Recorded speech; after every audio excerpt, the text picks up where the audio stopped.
through everything. You don't put a toilet in the middle of your living room.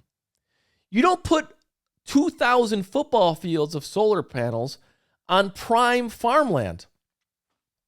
I mean, why would we do that? And that hurts the vineyards, the tourism industry, all of it. We're talking 2,000 football fields. I mean, literally one of the biggest solar projects anywhere.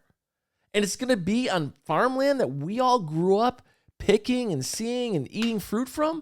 You go to the North Tonawanda Farmers Market, the fruit's coming from there. The vegetables are coming from there. And now we're going to, no, actually the future is solar panels on that land. We can't find any place better for solar panels. Are you kidding me? And who owns it? A company called Cypress Creek. Sounds like a local place, right?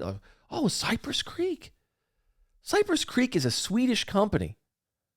And listen, Sweden is way ahead of us in a lot of ways on green energy, but they wouldn't be putting it on Swedish farmland. Let me tell you that. They wouldn't be doing it. They're doing it here because it's cheap and they can make more money. So that's all in the books. They lost the case, but guess what? Now the local Republicans are like, we lost, so we might as well give them money. Give them a program so we can get some money out of it. And how much money? What kind of tax program are they giving them? $30 million, $27 million. $27 million package is what they're giving this Swedish company, Cypress Creek, which is really owned by a Swedish parent company. They're giving them $30 million nearly, and they're pretending it's no big deal. Oh, well, we have to. We lost the case.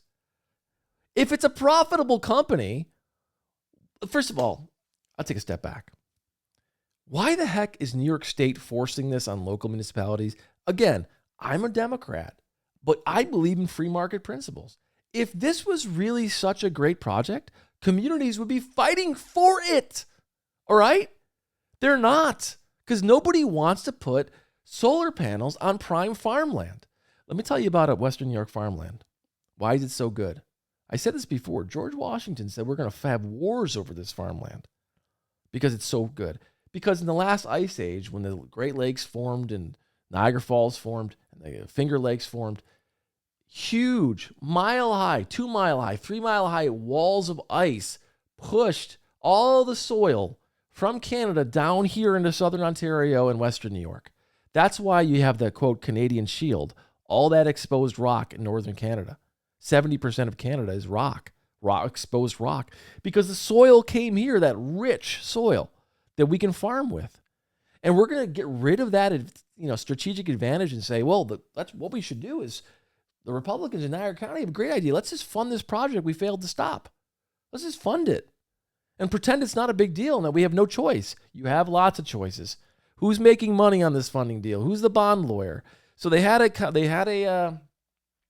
town hall. And you weren't even allowed to ask questions. People were allowed to complain, but they didn't even have any answers. Who's the bond lawyer? Who's making money? How much money are we losing in taxes? What's the long-term environmental effects of putting all these solar panels on prime farmland? Listen, it makes me sad because I think this is the kind of project that gives green energy a bad name. Because people see this and they're like, this is beyond our control. You've taken away local control. You're changing our way of life. This sucks. And I get it. And I'm with you guys. But you're not going to get there fixing it by saying, well, let's give power to the same people that are funding it, the local Republicans that control everything.